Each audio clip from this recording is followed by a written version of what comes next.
চাল নেই চুলো নেই, আমি যে বেকার ছেলে, কেমন করে তোমার বাবা দেবেন তোমায় তুলে আমার হাতে।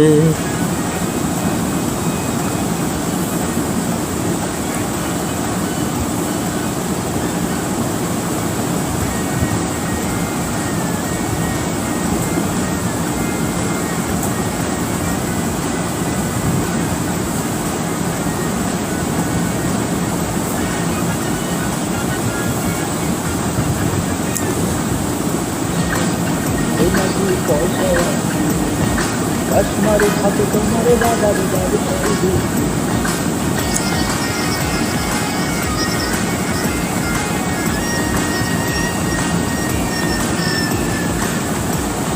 ছেলেটা বিদেশ থাকে, সে নাকি পয়সাওয়ালা লোক, চশমার ফাঁকে তোমার বাবার ব্যবসা।